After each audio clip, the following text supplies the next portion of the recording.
Эгерде президент болсоңуз, эң биринчи кезекте эмнеден баштайсыз? Иман. Иман. Аны кантип ишке ашырасыз?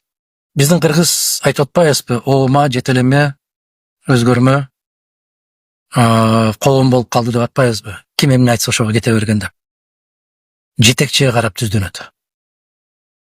Бизде философия ушундай эмеспи? Көч башына карап түзөлөт деп. Көчтүн башы кандай болсо, дал ошондой болот. Мага балдар көрсөттү, бир эмнени жиберишти. Сүйлүктүдөн келген Разаковдун жердеши сүйлөп тургу. Разаковдун сөзүн тек гана жазып алгансыңар, бирок турмушта колдонбойсуңар. Сен таза, мен таза, коом таза деген сөзүн мен жегич болсом, сен жегич болсоң, коом да жегич болот деп жазып албайсыңарбы деп сүйлөп тур. Ошондуктан жетекчиге карап түздөнө берет. Жетекчиге карап түзөлөт кетет. Бир мектептин ишин оңдош үчүн мектептин директору болуш керек.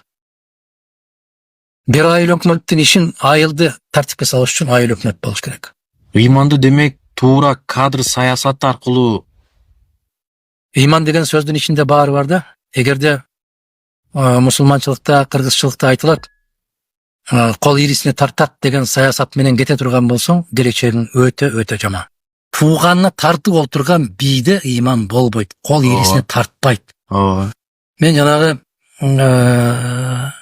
мени жазалайм деп отурган кезде айтпадымбы? Ушул кезге чейин кыргыз айтып келдик. Ак ийилет бирок сынбайт деп. Мен бүгүндөн баштап айтам. Ак ийилбейт дагы. Сынбайт дагы. Убактылуу баары. Баары убактылуу. Ийилип эле келатат, ийилип эле келатат. Ийилбеген кайсы жер калды деп. 10-жылы 11-июнга коогон түнкү саат 2-де Ош шаарындагы мечиттерден үн күчөткүчтөр аркылуу куралдуу кармашка даярданууга чакырыктар жаңырганы да документтерде берилет. Убактылуу өкмөттүн бул окуяларга дээрлик эч кандай чечкиндүү ыкчам кадамдарга барганы байкалган эмес.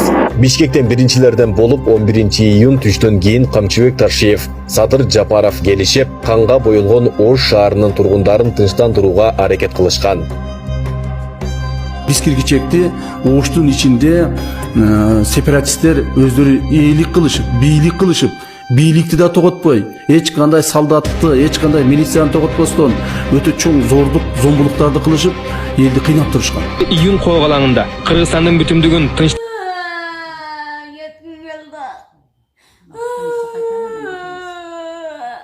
артымда турган ушул кичинекей балага колуңуздардан келген жардамды берип кетиңиздер деп кыйналып, азыр акыркы операциясына $31,000 каражат керек экен.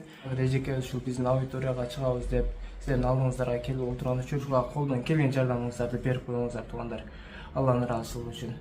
Ар бир кадам таштап басканы бала үчүн оору. Ал башка балдардай болуп чуркай албайт. Эл мырза азапсыз жашай албайт. Анын өмүрүн сактап калуу үчүн $31,000 операция үчүн керектелет. Анын атасы каза болуп калган. Жалгызбой апасы баласы үчүн күрөшүп келет. Ар күнү апасы баласынын ооруп жатканын көрөт. Эненин жүрөгү тынчтыкты каалайт.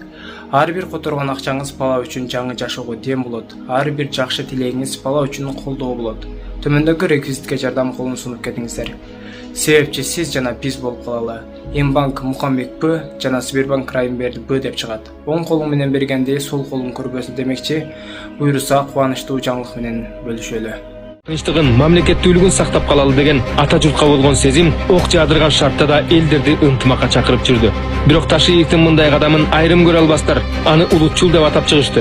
Бирок Ташиев эки элди сактап калууга жасаган аракетин айрымдардай актанып чыккан жок. Мына ошол улутчул деген кыргыздын уулунун жүзү бүгүн ачык сүрөттөлүп, ал кыргыз мамлекетинин тынчтыгына, улуттар аралык бүтүмдүк үчүн кадам жасаганына мезгил өзү баасын берди.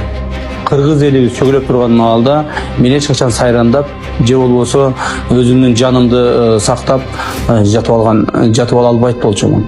Башка саясатчыларга окшоп. Ташиев камчы элди арасынан талпан арасына атылып чыгып, кыргыздар мекеп калган Кургобойго ушака киребиз деген жерден анан токтотуп туруп, мени сыйласыңар, ошо токтойсуңар. Биринчи мени өлтүргүлө. Өзбегин эм өлүгүн көрбөйүн, кыргызын эм көрбөйүн. Мен биягын өзүңөр билесиңер деп шу адам токтоткон да. Баары же жок, шу мен келишим менен жакшы кылдым менен бүткөнтө берди. ya taşıyıp bolğanı bilmezdim ne olur yani. Taşıyıptın salımı kuştu. Özü girişi, özü tüşüp. Ottan da, çoktan da, oktan da korkpa yaşal gelgen. Kamçı kelip korkmay otur iner hiç nasıl olmaydı degen yerleri oldu da. Ana şunun için kamçı bitti bir melize gelip ya başka gelip bir toxtatgan ya başka kan yeri yoktu.